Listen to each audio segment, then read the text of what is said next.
Have you ever said something and watched it fall flat?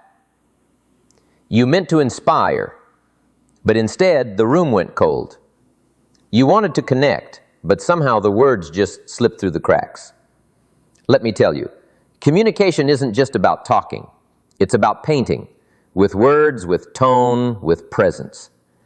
And at the end of this message, I'll leave you a few quiet moments to let these ideas settle. Because sometimes the real lesson isn't in the words, it's in the silence after them. So let's begin with the first brushstroke of this art, your words. Because every time you open your mouth, you paint a picture, and that picture either draws people closer or pushes them away. Words are tools, words are colors, words are the raw material from which every relationship, every idea, every movement is born. Someone once told me, Jim, people judge you by the words you choose. And they were right. The language you use tells the world who you are long before your actions can prove it. I learned this lesson the hard way. Early in my career, I thought enthusiasm alone was enough. I would speak fast, fill my sentences with emotion, toss around words like confetti. But I noticed something. People were listening but not hearing. I was making noise, not meaning. My mentor, Earl Schuff, stopped me one evening after a presentation. He said, Jim, you've got plenty of energy, but what you need is precision. You're shooting a shotgun when you should be aiming with a rifle. Yep, that one sentence changed the way I spoke and the way I thought. See, most people treat words like they're cheap. They throw them around carelessly, not realizing that every word plants a seed in their own mind and in the minds of others.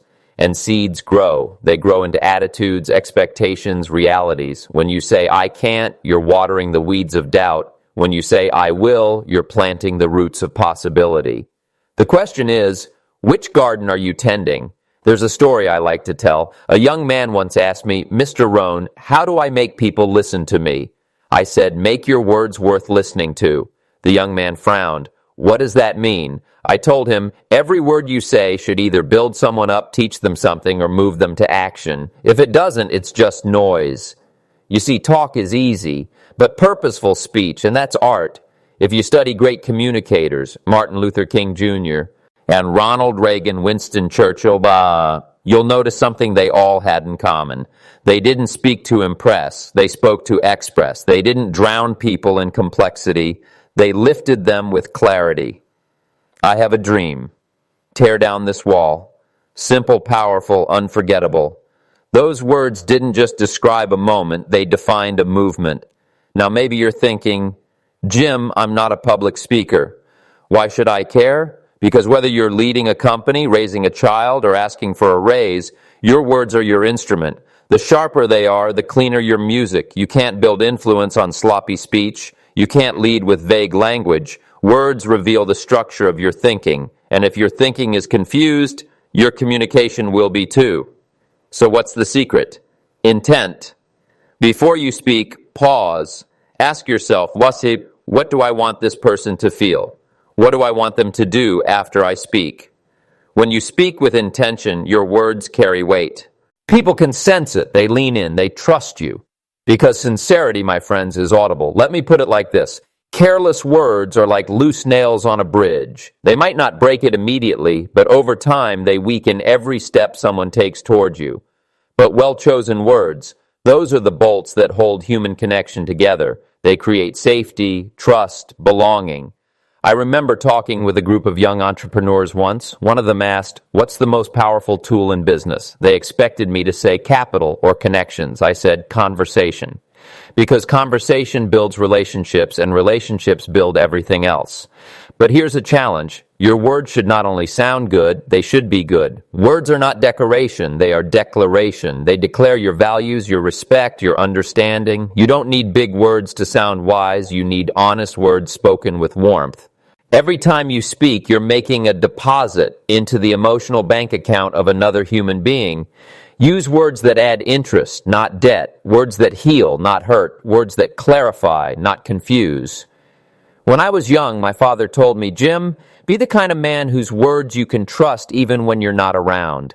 That became one of my life principles. So take inventory today. Listen to yourself. What kind of words do you use when you're tired, angry, uncertain? Those are the real ones. Are they building or breaking? Because your world will eventually mirror your words. And here's the paradox. The more power you gain through words, the quieter you'll become. Because the best communicators aren't always the loudest, they're the clearest. They've learned that sometimes the pause between the words says more than the sentence itself. Let this be your first step in mastering communication. Respect the paintbrush. Choose your colors with care. Because one phrase can open a door or close it forever. Now take a breath. And imagine the next time you speak, every word carries intention, purpose, and kindness. That's the first brushstroke in the art of connection. Now let's move to the second way to master the art of communication, your vocabulary. Because words may be your colors, but your vocabulary is your palette. The more shades you have, the richer the picture you can paint. When your vocabulary grows, so does your influence. You can reach further, connect deeper, and express what others only feel but can't say.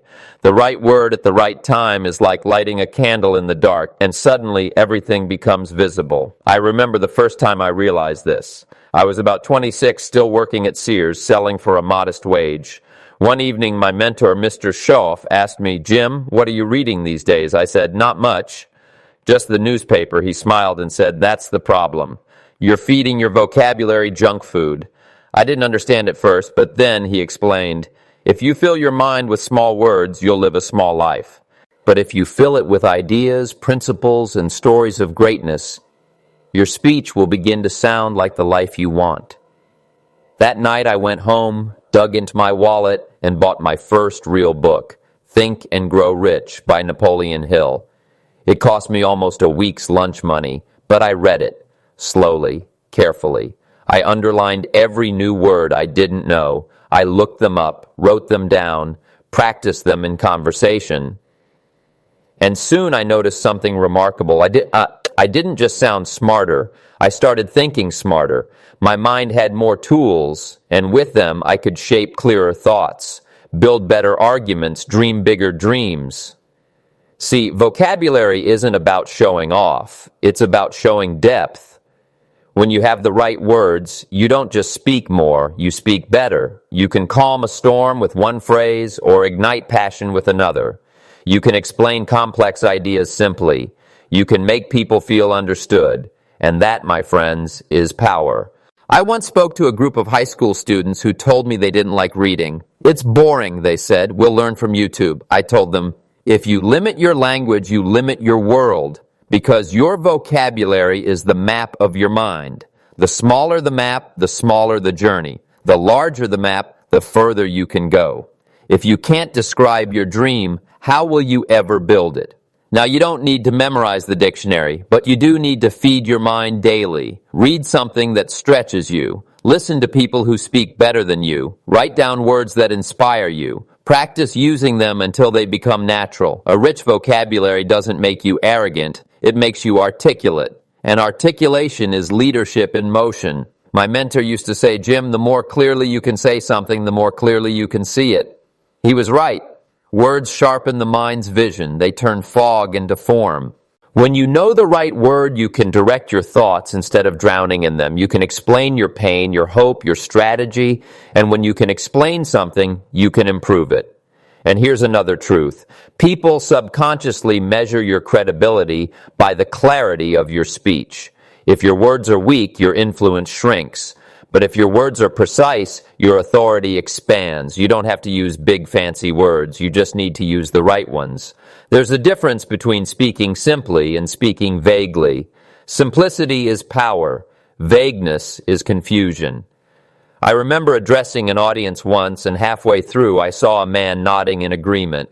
Afterward he said, "Jim, it felt like you were saying what I've always wanted to say, but never knew how." That's what vocabulary does. It gives people words for their unspoken thoughts. It gives voice to what lives inside the heart.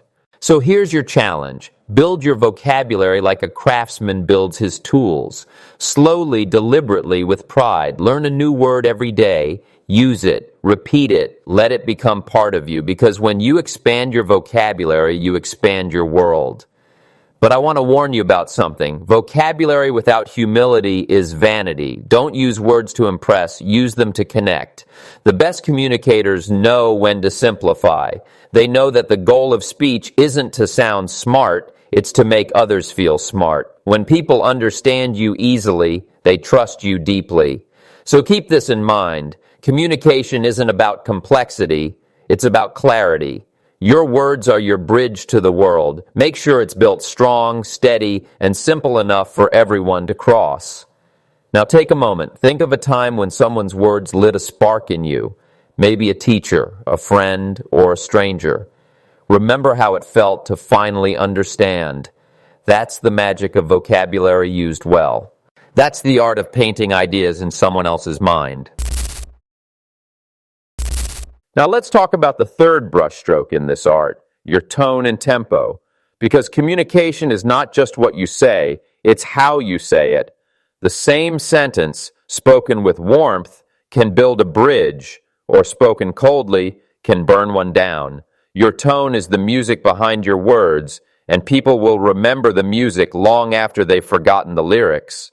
I learned that lesson early in my speaking career. I had written my message perfectly, every word in place, every idea clear, but when I spoke it out loud, it landed flat. My mentor pulled me aside and said, "Jim, the content is fine, but the tone is missing the life. You're giving information when you should be giving inspiration." From that day on, I began to study not just language, but rhythm, the rise and fall, the pauses, the silence between phrases, because tone carries emotion, and emotion is the road to the heart. Sometimes you need to raise your voice, not in anger, but in conviction. Sometimes you whisper, not to hide, but to invite people to lean closer. The best speakers know how to take an audience on a ride, up and down, fast and slow, loud and soft. That's what makes people listen. If your tone never changes, the mind drifts away. But if it moves like a song, people stay. And then there's tempo. Some of the most powerful words in history were spoken slowly. Dr. King didn't rush through, "I have a dream." He gave every syllable space to breathe. Great communicators use pace the way painters use light, to draw attention to what matters. When you speak too fast, people hear your words but miss your meaning. When you slow down, your message sinks in. So here's a little secret I've learned. If you want people to feel your message, don't just deliver it, live it as you speak. Let your voice carry the truth of your conviction. The human ear can detect sincerity, it can sense passion. Even over a microphone, even through a screen, your tone tells the truth about your heart. And when you speak from the heart, something beautiful happens. People lower their defenses. They stop judging, stop resisting, and start listening, because emotion connects before logic convinces. So practice your tone, record yourself, listen back. Are you rushing? Are you flat? Or are you allowing your voice to breathe? When your tone becomes authentic, not dramatic, but real, your message gains gravity. It's not about performing, it's about feeling. Think of it like this. Your tone is the handshake of your spirit. It tells people who you are before your words do. Speak too harshly and they'll pull away. Speak too softly and they'll never hear the truth. But speak with warmth, balance, and rhythm, and they'll follow you anywhere. And remember, communication is not a monologue, it's a melody. Let your tone sing, let your pace dance, and let your words find their rhythm. Because in the music of your voice lies the magic of connection. Now let's move to the fourth key in mastering communication, emotion. Because if your words are the vehicle, emotion is the fuel. Without it, you may speak clearly, but you won't touch anyone's heart. People don't just remember what you said, they remember how you made them feel. And feeling is the bridge between ideas and action. I'll never forget one night early in my speaking career. I had just finished a long presentation for a small audience in Phoenix. The content was solid, but when I looked around, I saw polite smiles, not moved faces. Later, a friend came up to me and said, "Jim, you spoke to their minds, but not their hearts." That hit me, because I knew it was true. I was delivering information, not transformation. And from that moment on, I made a vow. Never again would I speak from paper alone. I'd speak from the pulse. See, emotion isn't weakness, it's life. It's the evidence that you care. Too many people believe professionalism means suppressing emotion and staying calm, detached, distant. But real communication requires humanity. If you don't feel it, they won't feel it. And there's a big difference between emotional control and emotional absence. Control means you steer your emotions. Absence means you've lost the spark that makes people trust you. There's a rhythm to emotion, just like to speech. You don't want to overflow so much that people can't follow you. But you also can't be so guarded that nothing comes through. I've learned to let my emotion breathe through my pauses, through the way I look at someone when I say something that matters. A single genuine smile or tear will communicate more than 1,000 perfect sentences. When you share something personal, something real, you give permission for others to do the same. I remember once talking about the day my father passed away, how it changed the way I viewed time and gratitude. I wasn't trying to be poetic, I was simply telling the truth. And in that room of hundreds, you could hear silence so deep it had sound. People weren't listening with their ears anymore. They were listening with their hearts. That's the moment I learned the power of authenticity. Authenticity, that's the secret ingredient. Emotion without authenticity is manipulation, but emotion with truth is transformation. When you express genuine feeling, joy, regret, passion, hope, it creates resonance. The listener says, he's not just speaking, he's feeling this. And that's when connection happens.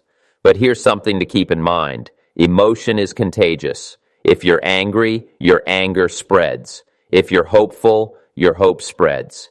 If you speak with peace, peace enters the room. That's why I often say, before you open your mouth, check your heart. Because your heart broadcasts louder than your voice ever can. You see, when I was a young man, I often confused being emotional with being convincing. I thought if I spoke louder, gestured more, maybe people would believe me. But over time, I learned that true emotion doesn't have to shout. Real passion doesn't perform, it simply is. It lives in your tone, your presence, your silence.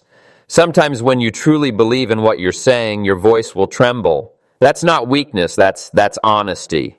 The great philosopher Emerson once said, "Nothing great was ever achieved without enthusiasm." I'd add, nothing meaningful was ever communicated without emotion. So don't be afraid to let people see your heart when you speak. Tell them what moved you, what challenged you, what changed you. Let your story breathe. Because people will forget your clever phrases, but they'll remember the moment they felt something real. And remember this, emotion doesn't always mean energy. Sometimes the most powerful emotion is calm, a quiet conviction, a peaceful certainty, a gentle confidence that says, I mean this. When you master that balance, you no longer just communicate enough, you connect.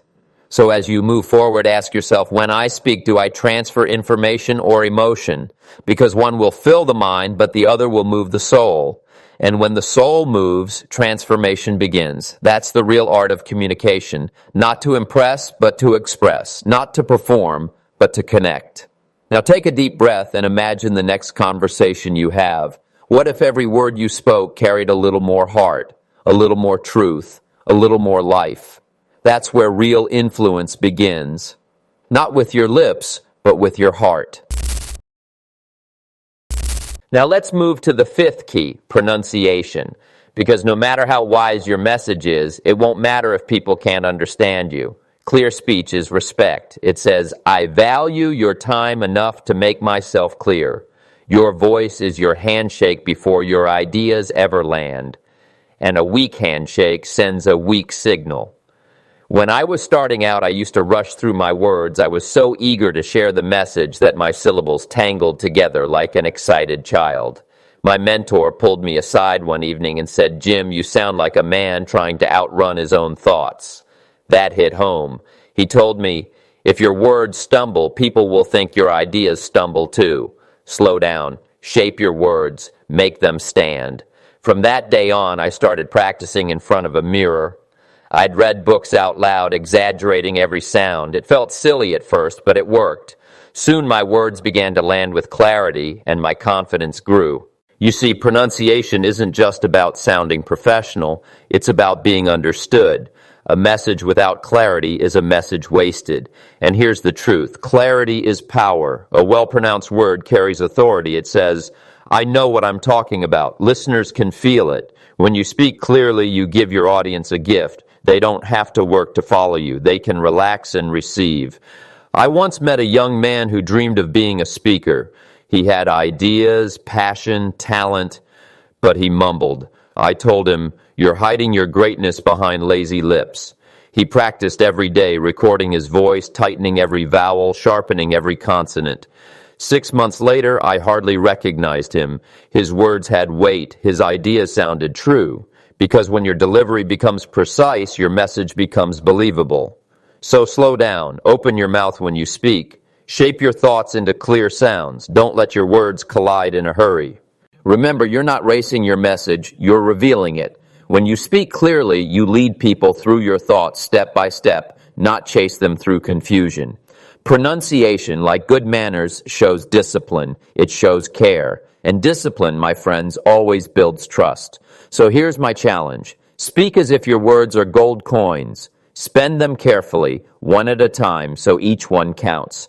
Because the way you say something is often the difference between being heard and being remembered.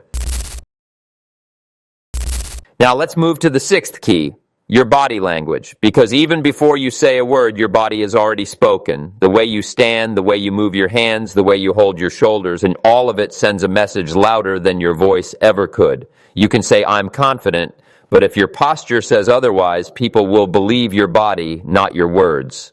Many years ago, I was giving a seminar in Chicago. During a break, a gentleman approached me and said, Jim, I liked what you said, but you didn't need to say it. I could see it. That was one of the greatest compliments I ever received.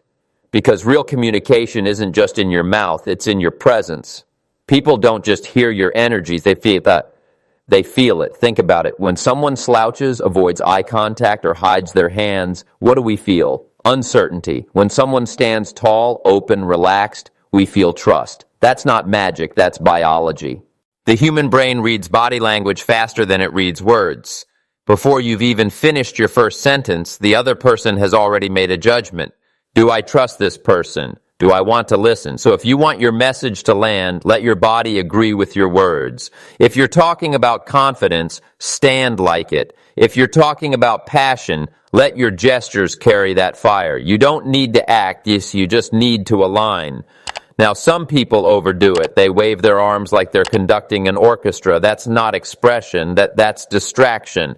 The key is natural movement, controlled, purposeful gestures that highlight your message. A simple open palm can communicate honesty. A firm stance communicates conviction. A slight lean forward says, I'm with you. These are small things, but small things build big impact. I remember watching my friend Zig Ziglar speak. Zig was a master of body language. He could point a finger, take a step forward, or drop his shoulders at the perfect moment, and the entire audience would follow him emotionally. It wasn't rehearsed. It was embodied truth. He felt what he said, and his body followed naturally. You can practice this too. Record yourself speaking. Watch your hands, your eyes, your stance. Are you open or closed? Are you stiff or relaxed? Do your gestures support your story or steal attention from it? Awareness is the first step. The more aware you become of your body, the more control you gain over your presence. And let me tell you something. Presence is power. When you walk into a room, before a single word leaves your lips, people are already reading your story. So tell the right one. Shoulders back, chin up, eyes calm. Confidence isn't arrogance, it's serenity. It's the quiet energy that says, I belong here. You don't have to be the loudest person in the room to command attention. You just have to own your space. I've seen quiet leaders barely raising their voice, yet holding a room with stillness alone. They don't move much, but every move means something. Your body should never contradict your message. When your gestures, tone, and words move together, communication becomes symphonic. You're no longer talking at people. You're communicating through every fiber of your being. Here's something practical you can do. Next time you're in conversation, mirror the other person's energy. Subtly, not mimicking, but reflecting. When you align physically with someone, nodding, matching posture, leaning in slightly, their mind unconsciously says, "We're connected." That's the foundation of rapport. I once heard it said, "Your body speaks the truth your words try to hide." And that's true. If you feel nervous, your shoulders tighten, your voice shakes, your breath shortens. But when you align your body first, deep breath, open chest, calm stance, your mind follows. Communication begins with the body, not the mouth. So before every conversation, before every meeting, before every stage, take a moment, ground yourself, breathe deeply, lift your posture, open your frame, and remind yourself, I'm here to give, not to prove. When you give with your presence, you communicate more powerfully than any speech ever could, because at the end of the day, people may forget what you said, they may even forget what you did, but they will never forget how you showed up. Now let's move to the seventh key, your eyes. The eyes, my friends, are the most honest communicators we have. They reveal what words try to conceal. You can rehearse your lines, memorize your speech, perfect your gestures, but if your eyes don't agree, people will feel it. Because the eyes are not just windows to the soul, they are windows to your sincerity. I remember once during a small workshop, a woman came up to me afterward and said, "Jim, when you looked right at me during your talk, it felt like you were speaking only to me. That's the secret. Not just speaking to the crowd, but reaching the individual. When you look someone in the eye, you give them a rare gift, your full attention. In that moment, they feel seen, and being seen is one of the deepest human needs." But here's the danger. When we're nervous, we look away. We glance down, check our notes, scan the floor. We think it hides our anxiety, but it does the opposite. It disconnects us. Your eyes tell your audience whether you believe what you're saying. If your gaze wanders, they'll assume your conviction does too. Eye contact isn't about staring people down. It's about connection. It's a silent handshake between two human beings. It says, "I'm present. I'm with you." When you maintain gentle, steady eye contact, you project confidence and warmth at the same time. Too much, and it feels confrontational. Too little, and it feels uncertain. Balance, as always, is the art. When I coach young speakers, I tell them, don't just look, see. See the people in front of you. See their reactions, their energy, their emotion. Communication is a dance, not a monologue. Your eyes help you lead that dance. You'll sense when to pause, when to push, when to soften. And even in everyday life, the principle holds. Whether you're speaking to your spouse, your team, or a stranger, look at them. Don't glance past them. Real connection happens when your eyes say, "You matter." And one of the greatest skills you can ever learn is to listen with your eyes. It means being fully present, not planning your response, not checking your phone, not drifting away. It means communicating, even in silence, that you care. Because long before people believe your words, they believe your eyes. So practice this simple discipline. When you talk to someone, look at them long enough to notice the color of their eyes. That moment of focus will change the way they receive everything else you say. And when your message aligns with your gaze, sincerity meets power. Now we come to the eighth key, your posture and presence, because how you stand tells the world how you see yourself. Before a single word leaves your mouth, your posture is already sending a message. Confidence or hesitation, openness or resistance, strength or uncertainty.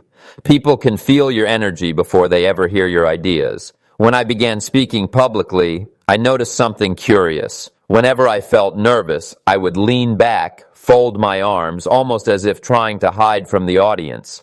And do you know what happened? They leaned back too. Our energy mirrors each other. So I tried an experiment. I started standing tall, shoulders back, feet firm, hands relaxed and open. Suddenly the crowd leaned in. It wasn't magic. It was body alignment. The way you carry yourself tells others whether they can trust you, whether they should listen. I once watched my friend Zig Ziglar step on stage and do something remarkable. Before saying a single word, he stood in silence for nearly 10 seconds, smiling, calm, confident. The room went absolutely still. That's the power of presence. He hadn't earned their attention with words yet. He earned it with stillness. True presence doesn't demand attention. It commands it. Posture is not arrogance. It's assurance. There's a quiet dignity in someone who stands like they belong where they are. You don't need to puff your chest or fake strength. Real confidence is relaxed, not rigid. It's a steady calm that says, I'm here to give, not to prove. That kind of presence invites others in. When you speak, even in a conversation across the table, remember that your physical stance sets the tone. Sit forward when you want to show interest. Lean back slightly when you want to invite thought. Keep your arms uncrossed. Open posture creates open minds. The body is an amplifier of belief. If you carry uncertainty, your words will echo it.